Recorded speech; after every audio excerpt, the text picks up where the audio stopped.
Good morning, everyone. I want to thank you that you are coming and visit us, and we host a very nice event this year. I want to thank our supporters, sponsors, friends that are like you, Mark, and like friends that we will mention on during this day. So I want to thank you for having you here, and we are going to have a 4 days full of program discussions that we are touching all the trends of the global economy, AI. You know better all this. You are the right person to start our program. For fifth year, Mark is with us. You were the first person 5 years back. You opened our program. So welcome. Thank you so much. And my friends, thank you, and colleagues and friends and partners and my team and everybody who is supporting us. Thank you very much for this. Make it happen. This year we are upgraded space and agenda and people and friends, and we are hosting very important topics and friends and people. Thank you so much. Irene, it's such a pleasure and honor to be back here in Davos 2026. It's unbelievable. It's already 5 years. Very excited to be part of the Greek House and the Davos Lodge experience. Very honored to open up the 2026 program with you here today. And we have a really interesting topic. I think we're talking about artificial general intelligence today with an expert that I've learned from a lot over the last couple of months, I think. And I'm very, very excited to get to share it with you today. So we're really excited to be here. It's an honor to be here. And let's kick off a great Davos 2026. Thank you very much. Okay. Alvin, very nice to see you here. Yeah, thank you for inviting me. I'm looking forward to our conversation. Well, let's get started. That's a fireplace chat. So I think we have a fireplace here somewhere over here. And it's early morning, so we did at least have a cup of coffee. I don't think the general fireside equipment yet, but we'll make it very comfortable. So we appreciate all of you making it here this morning at this early time and kicking off Davos 2026 with us. On the agenda, we said we are talking about the impact of artificial general intelligence on society. And of course, you hear AI and AI agents and AGI all the time. But the first thing I really would like to make sure that we're all in the same place. What is AGI versus AI and all these other key and buzzwords that we are hearing? So if you can settle us a little bit, what we're really concerned and worried about in our conversation, that would be really helpful, Alvin. Sure. And before that, do you want to do a quick introduction about your work with MIT and Stanford? And I'm sorry, I'm so curious, but I think the rest of the people want to know a little bit about you. So a little bit about myself. I've been in the AI and cyberspace or cybersecurity and semiconductor space for about 35 years. I've built 4 different startups. I've been with IBM, with Intel, HTC, and invested in over 100 companies in this area. So I have a little bit of background, and also I studied at MIT on AI 20-something years ago. So to answer your question, I think over the last 2 to 3 years, AI has been a very hot topic, but most people group all of these AIs together. But the reality is that it's not a new technology, even though it's been a buzz recently. It's been around for probably 50 or 60 years, but it's gone through multiple phases, right? And initially, what was very popular was what's called good old-fashioned AI, essentially symbolic AI. You program and you develop ideas from experts, and you turn it into rules, and then that controls the systems. Over the last 15, 20 years, essentially the deep learning model has started to progress because our semiconductors have gotten much smarter, much bigger, so it's able to take advantage of also the extra data that's now available. Because before, the idea of doing kind of connectionist models, essentially neural network systems, I actually worked on those in the early 90s. But we didn't have enough data and we didn't have enough processing, so you weren't able to make it very capable. But now it's both of those issues are solved. So over the last probably 7 years, 5 years, the idea of scaling has become a very big strategy. Essentially, the bigger the compute, the bigger the models, the more data, the smarter it gets. Although the last year or so, we're starting to get to a little bit of a peak for that being the primary reason for driving progress. And now the algorithmic improvements, the quantization, distillation has become the bigger reasons why things are getting better, and new architectures.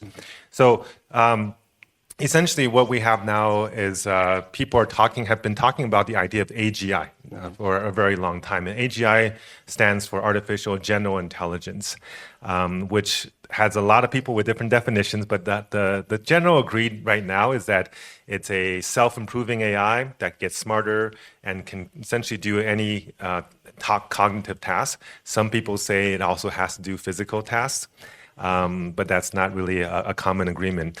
I think the requirement for it to be self-improving is actually not as big of a requirement as some people make it out to be. Essentially, I think recently the bigger, more common definition is that it will replace white-collar work, right? And this is becoming very, very important because in developed markets, like in Western Europe or US, about 60 to 70% of the population are doing white-collar work. And if AI is able to replace white-collar work, then essentially that the economics of these countries will be decimated. And unfortunately, the policies of the countries are not prepared to handle that problem. So does that answer your question, or is that? I think that's a good start. And then I think the ultimate next question would be then artificial superintelligence. Why do we have to be afraid or concerned of the next step afterwards? Or is there a next step afterwards? Yeah, so the idea of artificial superintelligence, actually, a lot of it comes more from sci-fi than from current science. Essentially, the idea is that if that recursive self-improvement, where AI gets smart enough to make itself smarter, that eventually it becomes extremely smart. Not just as smart as the smartest human, but as smart as all humans combined, and maybe 100 times smarter than all humans combined. And that's where a lot of the what's called AI doomers, that they're afraid is that, hey, these things get so smart that we will become like ants to them, and they will decide whatever happens to our species. And that's what they're afraid of. Or maybe they're so smart, but then they're so dumb that they will follow our instructions to make paper clips and turn us into paper clips, right? So there's a little bit of logic errors there. But that's where the idea is, does it become like what the sci-fi movies are saying in terms of, do they, turn us into batteries like in Matrix, or do they turn into, put into robots, and then the robot armies come and take us over? So that's where the artificial superintelligence concerns come from. But it could also be from a positive side to say, hey, if you have something that is, 1,000 times smarter than all humans, it will probably be able to solve all the problems that we've created for ourselves, and maybe things that we have not created but we cannot control. So let's say a big asteroid's coming, or if there's a giant volcano, or there's climate issues, it may be able to give us solutions to solve these problems. So there's a positive and a negative side to all of this. Good. Thank you very much. So for me, what this looks like is basically artificial superintelligence, sci-fi, currently at least, might happen sooner than we all expect. But what we're already seeing is the impact artificial intelligence has on the path to artificial general intelligence. So what we want to focus our conversation today is really, what does it do to society? So assuming we will get to AGI relatively soon, there are interesting studies that basically, I think, showing that 80% of white-collar jobs today in the US are not necessary anymore. The companies haven't implemented yet, at least the larger ones, and I personally think it's probably taking a little bit because organizations are slow. But ultimately, we are on the path to go there. And what does it do for society? How do we have to think about our mindset? And that's one of the where we are going, and how we are taking this improved productivity for society in a world where the traditional jobs might not be necessary anymore. Yeah, so I think since we're talking about jobs and labor, we have to kind of go back to economics, and the basis of economics today is based on the labor value of the value of labor, right? And unfortunately, if AI can essentially do all of the cognitive work, and AI plus robots at some point, not very soon, but at some point, will be able to do most of the manual work, then the theory of the labor value of theory of labor value will actually no longer be the driver of what economy works today. And if that's the case, then everything that we based how we figure out supply and demand, how we figure out pricing, all of these ideas no longer play. And how does that affect the way that our economy and our government and our trade, how does that affect how that all works? And we don't have a good answer for that. I think that's if you listen to all the experts that are talking about this, there's still the assumption that even when we have near infinite productivity, we will still have the same economic rules. And that assumption, I think, is a false assumption, right? And in fact, at that point, does money even make sense? Because money is really, pricing is used to help balance supply and demand. But if everything essentially is almost zero cost, then how do you price something? And if the cost of energy goes towards zero, which is starting to go that way, then and energy is the basis of almost all products, then how does that all play anymore? And we don't have a good answer for that. And this gets back to your question about mindset, because if we have the mindset that we have today, which is the world is scarce, I have to hoard resources, I have to hoard money, I have to hoard power, and that is what creates success, whether for the individual or for the nation or for a company, then anybody who gets this technology will use it to hoard those type of resources. And if that's the case, then we have a greater and greater financial divide, power divide in the world. And whenever that gets to a certain extreme, it usually ends in a revolution or war, right? And so these are the kind of problems that we are essentially putting ourselves into unless we change our mindset. Now, if we go the other way and say, hey, we realize that the underlying theory that has driven the economics of our society has changed, and we no longer need to hoard, and we are about to get into a world of abundance, and it's okay to share those resources, then all of the problems I just talked about go away naturally. Because now we say, hey, I have free energy, you want some?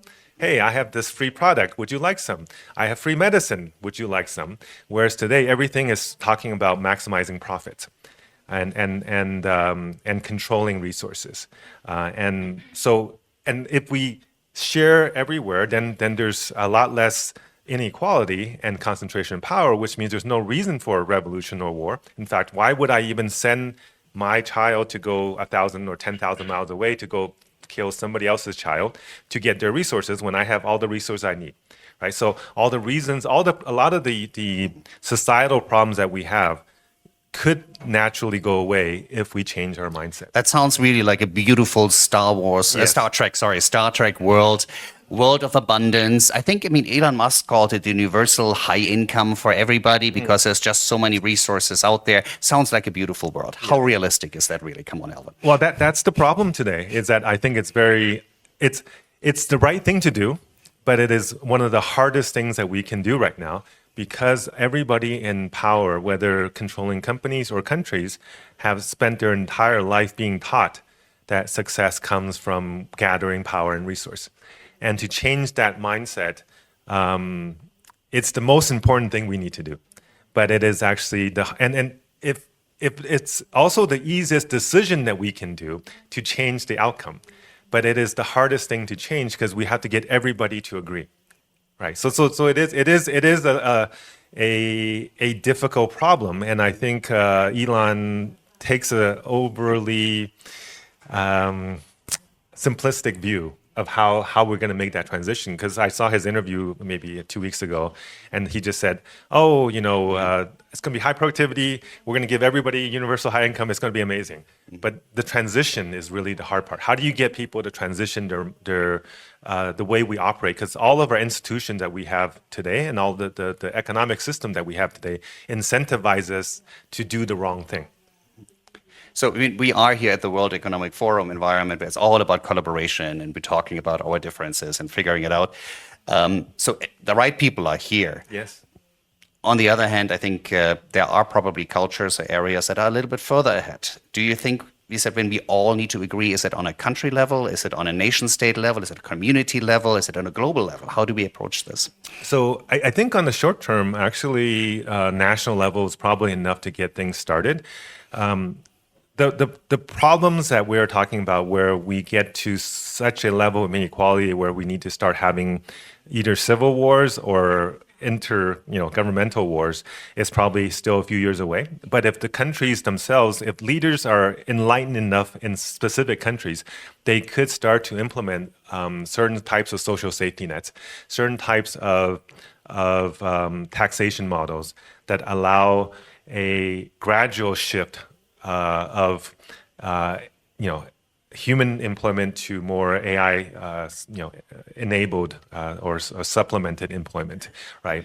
Because the last 3 months I've spent probably a long time talking to about 60 different CEOs and also AI heads of different companies, and the ones who are using this technology right, they are getting very, very positive ROI on implementing this technology. And the reason that the ones that are not doing it well, it's not because of the technology, it's almost always because of organizational issues or people issues. And given the level of progress that we are seeing in this technology, that will only get better. And even the ones who are doing well, and they're getting 200-300% or sometimes 500% ROI on their investments, they're using 1 or 2 year old technology, right? And over the last 6 months, there's been dramatic progress in terms of how do you integrate AI agents into the process, so that you're not just getting question and answers, you're actually getting actions out of AI, and you're getting long-term multi-step actions, which can dramatically improve the ROI and productivity that we're seeing. So if companies start to see these type of productivity increases, the first thing that all of these CEOs are telling me is that they're going to cut staff. Right. Now, the one good thing that Europe has is it has more regulations than most places, and some of those regulations actually slow down the decision factors for quick decisions on layoffs and displacement. The U.S. is a little bit more liberal in that area, but the faster that America is ahead in terms of technology development, the faster it may actually put itself into danger, because it will create an economic shock that the system cannot handle. Right. So in some ways, Europe may actually be a unintended benefactor of this technology, where when the technology is invented, and then it's especially open source technology for AI, it's available to everywhere in the world. The company that takes that technology and implements it in their society on a large scale without collapsing their economy actually will be the success, the winners. Whereas the countries that maybe invented it but then creates chaos in their own country may actually be the loser from being first to market. Right. So these are the kind of issues that I don't think enough people are talking about. But back to your question of, is it a national level or a global level? Long term, it's definitely a global level, because if certain countries are successful, but at the end of the day, America fails, America goes into chaos, the first thing America is going to do is to start some war, because that's a great way to employ all of those people that just lost their job. And when that happens, everywhere else in the world will get dragged into it. And when that happens, the entire economy of the world goes down, and everybody's affected. No matter how good your safety net is, if there's a war, it doesn't matter, right? So long term, we need to all agree. Short term, I think some countries that do this well can be a good example, and hopefully will teach the American government what's a better way to operate with this technology. Well, so we talked a little bit about regions, but I need some simple guidance, right? So as an investors, we have done really well doing AI investments for over 10 years, hardware, chips, that all worked out really, really well. But if I'm thinking about long-term investments for our family, for our environments, where do I look at good examples specifically where the societal transformation is going to happen in a way where I don't have to worry to get into a Somalia situation, but can maybe live in a world that looks like Switzerland 10, 15 years from now still?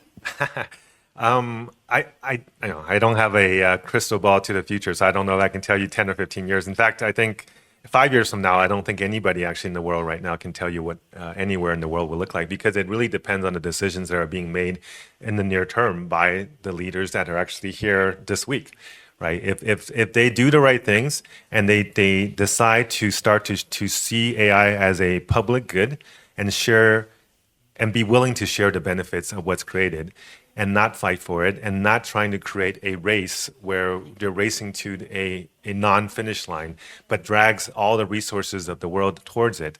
You know, when America's spending trillions of dollars over the next 2 to 3 years on data centers, and almost entire growth last year of the GDP in America was based on building data centers.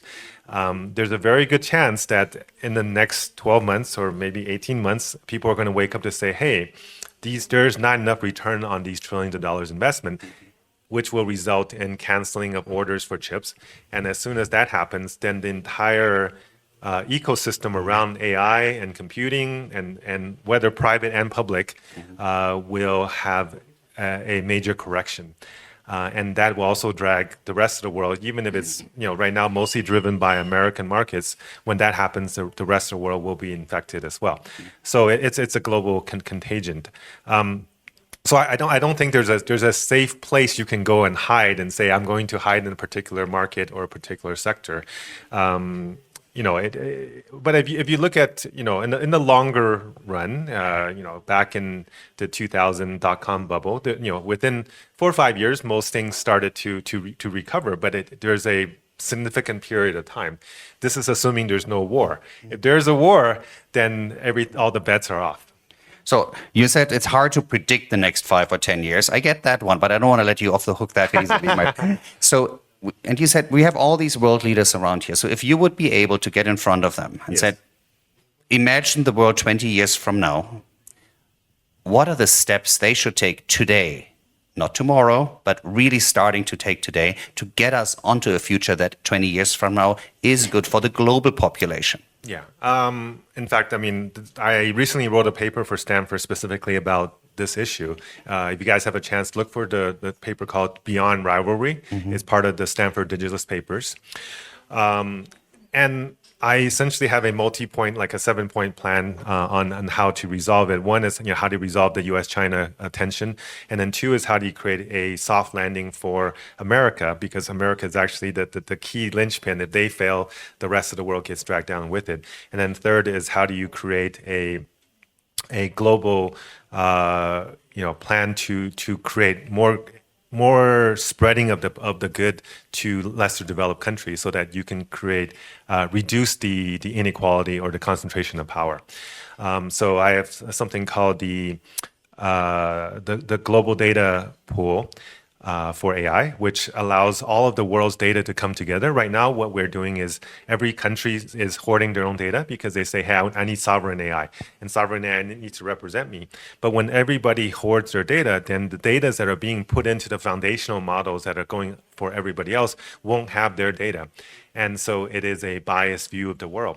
And a biased view, a biased AI trained on a biased data, or AI trained on biased data will be a biased AI.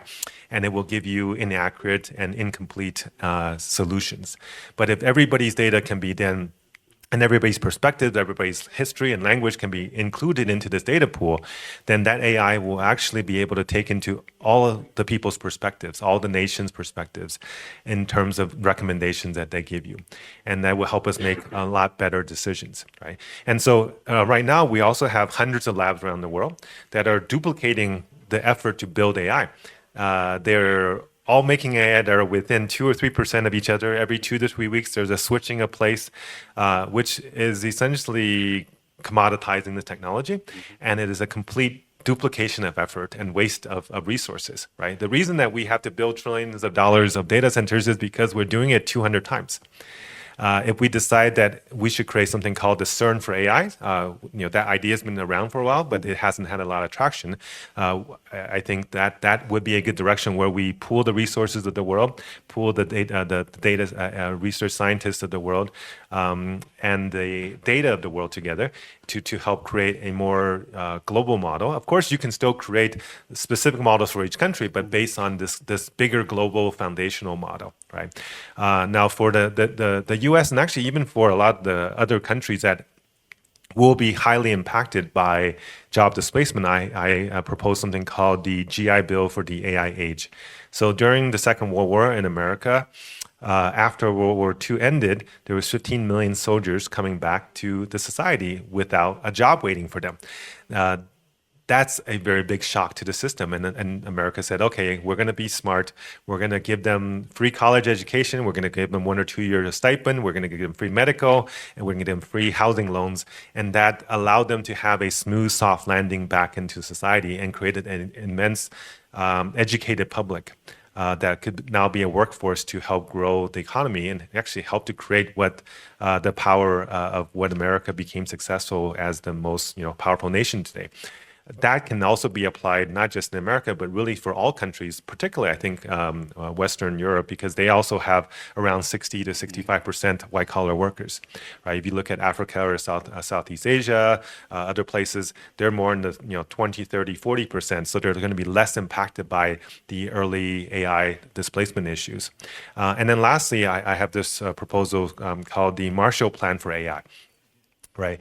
After World War II, there's a lot of destruction of resources and infrastructure. So America spent tens of billions of dollars, a lot of it in Europe, to rebuild infrastructure, to be able to allow these countries that have been war torn to get back on its feet. And now we need to do the same thing for all these countries, particularly in the global South, that don't necessarily have these infrastructure.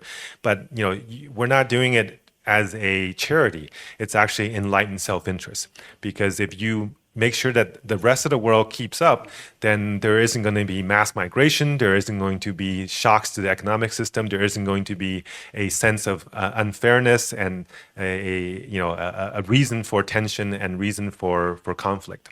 Right? So a peaceful world is a stable world, is a happy world. Right. So these are kind of the ideas. Feel free to read the paper. I think there's a lot more details, and I don't want to take all of the time. No, so sounds like a beautiful new world, but when I'm listening carefully, it also sounds like very homogeneous. So we're going to centralize, we're sharing data. One of the challenges I think we have seen with smaller cultures is that AI learns from not necessarily well-translated information. So if you look at just even outside Greater Romanic, it's just around the corner here, or smaller languages like Estonian or Lithuanian, are they going to be absorbed and we're only speaking either English or Chinese going forward? No. So this is that's how I think. No, and I think that's a very fair question. So what I'm proposing is not saying everybody uses one model, but I'm saying that everybody uses initially a common foundational model, and then you can then do fine tuning and post training on that, focused on your language, your history. In fact, they're doing that today. But they're doing it today based on whether a llama model or a Chinese Quen model. Like Singapore recently announced that they're using a 30 billion Chinese open source model as their foundation model, and then they train it on their 4 national languages and their culture and their laws. Right? And that's becoming their national sovereign AI model. And I think that's actually a good way to go. Now, I'm not saying use the Chinese model. I'm saying let's make one that's not just the Chinese model that was made by Alibaba, a particular vendor. Let's make one based on the CERN for AI model that was already taking everybody's perspective. Then you can fine tune it for your own country so that it takes into, for your citizens, a better understanding of where they're coming from. And so I think there's definitely a way to satisfy both the need for national sovereignty as well as limiting the wasted resources and duplication of wasted resources, and also having a model that is smart enough so that it does not create enemies out of each other. Right? When you have a model that is trained only on your data, and this is what people are trying to do. They're saying, okay, now I'm just going to create a sovereign AI model that only trained on my data. Then that data is going to say my country is the good guys and everybody else is bad guys. And you essentially have 192 countries are your enemies. And your AI's job is to maximize your one country's goodness. And that does not create a very peaceful world. So I know we can have this conversation for another 5 hours. I would love that. Thank you very much. Yes, having it for days would be actually a lot of fun. And part of it, actually, we will have over this week here in Davos, these topics will come up over and over. I think, Alvin, you showed us an optimistic future that we could potentially, as humankind, could reach. A world not of scarcity, but a world of abundance, an abundance mindset that is behind it. And we've touched very, very little on some of the challenges that we're going into this direction. But assuming we overcome the challenges together as humanity, we're reaching this world of abundance. What are the key questions as humanities we'll still have to ask ourselves at that point? Yeah, I mean, that's an excellent question. It's actually an important question for us to start thinking long term, assuming we get past this next 5 years, right? If we do get past, then we go back to the question that we've always had and what the philosophers have been discussing for thousands of years is, what is the meaning of life? Why are we here? What is our purpose? That will still be an important question. The only difference is now we don't have wage labor as the thing that takes up all of our time. Right. In fact, I think Plato and Aristotle, they're talking about their focus is spending time learning, right? Spending time having dialogue, spending time discussing these things and arts, and showing that status doesn't come from how much money you have, but how much you know, and how much you're creating, and how much your sort of service you're providing to your society. And I think that those are the things that will continue to be important. Even when we have our physical needs covered, we will still need to have a certain level of a certain measure of status, but the status will not be the status measures that we have today, which is really how many commas in your bank account, or what's your title, or what control you have over resources, right? If we start to compete on how much did I help society, how many children did I teach, how much new inventions did I make, if we start to look at service to society as the benchmark of success, I think everybody will be able to take the time that they are liberated to do, the ones that, rather than spending 8 or 10 or 15 hours a day in an office, they can spend time reading, learning, making arts, teaching children, taking care of the elderly, taking care of our environment. All the things that are not valued today can become more and more valued. And I think that's a future that I would like to see, and a mindset that would allow us to be a much more sustainable and much more balanced society. That sounds like a world I can imagine for my children as well, and it motivates me. So I really appreciate it ending up on that positive note, because I think that is the world.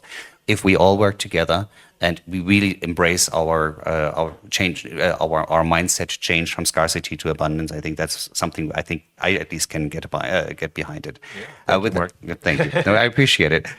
With that, I would like to open up the opportunity for the audience to ask a couple of questions. I think we start front right here. Let me see how we do this with the microphone. Let me do this. Yes, thank you very much.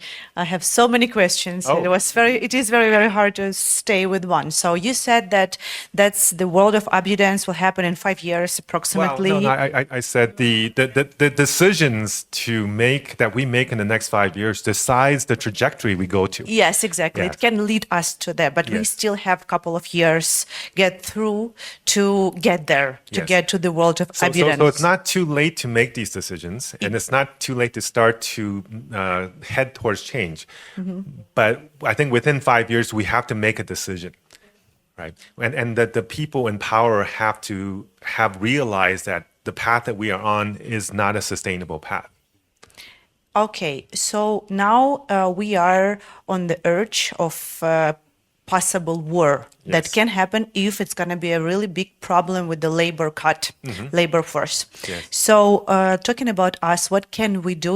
So how can we substitute all those people that would lose their jobs? What kind of positions can we provide to make our small steps in this global political and economical part to prevent this to happen? So how can we help? What can we do? What can we produce for that? So you hear a lot of people say, oh, there will always be more jobs. In the last industrial revolutions, people moved from agriculture to manufacturing to service.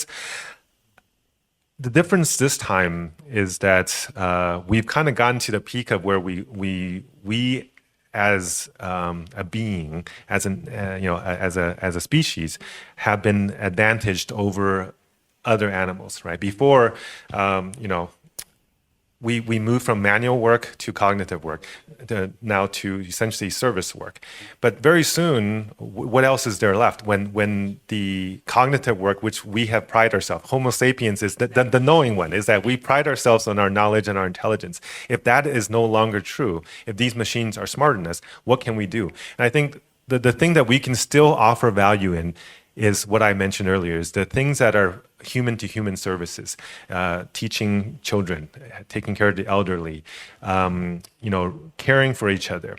The social aspect of humans is actually what's made us successful as a species, right? We're not stronger than a lot of animals. We're not faster. We can't fly. We can't go breathe underwater. But we have the ability to unite as a group and as a social group and use the power of our community as a way to develop new technologies and as a way to overcome our adversities. And I think that's what we need to start to retrench back to what we are meant to do, which is the more social aspect. And those are the type of things that right now are actually not necessarily well paid. Nurses, teachers, healthcare workers, they're not well paid.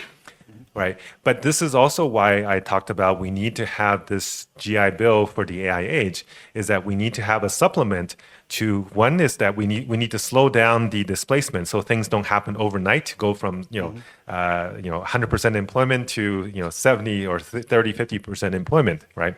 The other thing is that we need to have a way to change the taxes model. Right now, the issue with AI is not that it's too expensive. Actually, the issue with AI is it's too cheap. Right, because the question is, do I hire somebody that's $100,000 or $200,000 to do something, or do I get an AI that's $50 a month to do something, right? But if I tax the AI enough that it's $80,000 for the AI and $100,000 for the human, then they have to make choices, right? And right now the choice is too easy, right? So these are kind of the issues that the policymakers need to deal with, and also the corporate leaders need to think about in terms of what is a social responsibility of softening the shock. But longer term, I actually feel like we will have more jobs, but the jobs will not be the jobs of today, and the jobs may not even be a paid job. The things that we do. We actually also need to think about the difference between work and jobs, right? Jobs right now is the idea of you are paid for your time. Work, we've always had work. Even back in hunter-gatherers, we worked. We had to go gather things. We had to hunt, but nobody paid us. It was just part of living, right? And I think the people who, taking care of, like child rearing, it's one of the most important work that we do, but it's not paid. Right. So I think we need to change all of these definitions of what work and jobs and payment is. If we start to have the ability for the government to whether create the universal basic capital, the essentially taking the money that's being created, the economic surplus that's being created in the economy, and turn it into money that can be returned back to the people that are displaced, to create a soft landing for them so that they can start to do the work that is important for our society, but maybe not valued by society based on today's economics. Right? So it's a long answer to your question. I don't know. Okay, I have two questions. The first question is, obviously, from what you've said, maybe what Elon Musk has been saying about reaching Mars is actually very possible in our lifetime. So have you taken into consideration what will happen if we actually get to Mars and the consequences of that? And the second question is, do you have any books so you can sign us some of your books afterwards? Can we buy some of your books? I do have 1 or 2 copies here, but I wasn't here to actually sell any books. But I think it is on Amazon. So on your first question, I think it is an important question because a lot of people today are and maybe because of the influence of Elon Musk is that people put their hope on this future better civilization on a planet that's months away by rockets to get to, that is a very inhospitable place that essentially you cannot live without putting on a big suit to go out, right? And there's almost like 1% of the atmosphere. There's no water. It's a much more difficult place to live than Antarctica or maybe even underwater. It's actually there's so many issues with relying on that as a savior of our society. I think we need to first solve the problems here, then trying to terraform a planet that is that far away. I understand what he wants to do because that's a great story to tell to help make SpaceX create a long-term vision for SpaceX that props up the stock price. But we need to solve the problems here first. Right, and even with his plans, he's talking about maybe 1 million people there after 10 or 20 or 30 or 40 years. We have 8 billion people here today. We're going to get to probably 9 billion over the next 20 or 30 years. That is not going to save the people here. Okay. Okay, as a retired entrepreneur, I know that change management is very, very hard to achieve. And if I look at the world as it is today, I mean, we have so many conflicts, which could really end in wars. I mean, look at Gaza, look at Iran, look at Greenland, look at all the issues we have at the moment. How can we convince the leaders of today's world to change dramatically and to forget about their power requirements and their dreams and so on and so forth? I mean, how can we change that? So just, I think first of all, my initial answer is that it actually starts with ourselves, because when I'm listening to Alvin, as an investor, I'm actually very excited about all the profit the companies we have invested in are going to generate. How willing am I to actually give up some of that profit or changing into society? For me personally, it starts really with us. But Alvin, I'm handing over to you. No, that's a very important question, and it actually does. Every individual can make a difference because we all have. Whether if you're already a policymaker, you can have direct influence. If you have friends, family, you live here and you have exposure. There's going to be 60, world leaders, state leaders coming this week. Talk to them, right? And if you have children who are going to be, or grandchildren who are going to be impacted by these decisions, you can have them talk to their policymakers, their senators and congressmen and whatever, right? And in the U.S. this year, there's going to be a midterm where a significant number of the House seats are going to be up for play. Small changes is actually all that's needed right now because most of the laws and rules that are being made, the difference is within a few percent. So if we don't have to change the minds of every lawmaker. We only have to change the minds of enough to switch the balance a little bit towards a positive view of the world.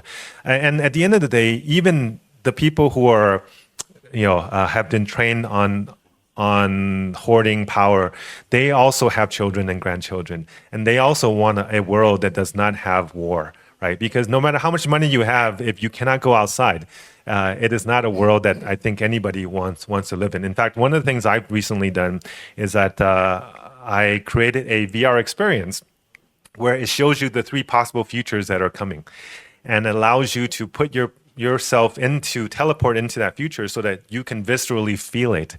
And by doing that, it grabs at the more innate drive than the drive for power and money is the drive to protect your children and your own life, right? And so if anybody has interest, I'll be showing this at the MIT Dome on Wednesday, and please try it. So. Grab your microphone just for the camera. So we get the sign to wrap up, but there's at least 3 more questions. So if we can do the question and the answer very quickly, and we're making sure we get those in at least. Okay, good. Thank you. So great. So, very amazing what you explained. I've got one question on the regulatory landscape. You touched a bit about EU AI Act, and then I see in the US you have like 1,300 state laws. So my question is, to help with this transition and to help leaders moving to the right direction, what is the place for the correct regulatory framework, and to what extent we can solve conflicts? Because for some questions, it's black or white. Like some content, it's legal in the US, you have the first speech protection, and in Europe, it will be prohibited. So I'm curious to understand, regulatory framework. So the transition is actually one of the hardest parts right now. And you're right, every country has their own laws. And it's also the issue is that there's really no organization, no global organization that is creating standardized policies or ideas and recommendations. And this is part of what I was talking about, the need for a CERN for AI for a joint development, but also an IEA type model, so that you have a regulatory body that is cross-border, because then they can give common advice that represents everybody. And without standardizing some of these ideas and principles, we're not going to come to agreement. Right. So this is why it's important to get the people that are coming this event to start thinking differently and to start putting those type of discussions at least on the table. Mm-hmm. So my name is Alexandra. I have a question that from last news, quantum computer became real. Uh-huh. So, and how do you think, from your opinion, how it's influence from this all AI industry and influence on us, the users? Yeah. So, I think there's a lot of hype over quantum computing, and at least I've been studying AI and computing for a very long time, and I talked to a lot of friends who are experts in the quantum computing space. The reality is that quantum computing is useful for limited types of activities, and actually not necessarily clear that it actually helps AI in any real significant way. So I would not pin a lot of hopes on it. And even the quantum computing that we have today are in the hundreds of qubits. For it to be useful in society would be in the hundreds of thousands of qubits. So we're still significantly time away from having it becoming useful outside of just breaking some encryption, which may be important in certain small areas, let's say in cybersecurity or in cryptocurrencies, but outside of those spaces, or there's some things related to maybe weather prediction or stochastic type of forecasting simulations. It does not help classical computing for most things. Okay, thank you. One more question. Thank you very much. My question would be for the younger generation. How can we navigate this change, especially in the sense of the career? So when I talk a lot with my friends, and a lot of contemplating or thinking about if their job will be even viable, or what they're studying is even relevant in the next 5 to 10 years. Yes. So I think it's really something. How can myself or even my friends, what would be your advice or insight into that? Yeah. So I think this is actually one of the most important questions right now, is what will our next generation do? Because the institutions that we have today are going to be broken, whether the job market or even the education market, because the things that we are teaching in school today are not useful in the world that we're going into. Yeah. Okay. Well, sorry. And we're selling certificates of knowledge, but knowledge is free now, right? So the things that actually people in school or going into school, I think they need to start having more traditional forms that before we had the modern education system, we actually had more of a kind of master apprentice system, and essentially learning more broad levels of skills and learning morals, learning philosophy, learning history, learning poetry. Things that the soft skills that over the last maybe 5 decades have been very unvalued will become more and more valued, because for us, it's not about how to do something anymore or what the answer is. It's really asking, should we be doing it? Why are we doing it? What is going to happen? Is it right to be doing these things? And that you don't get unless you understand history, unless you understand philosophy and ethics.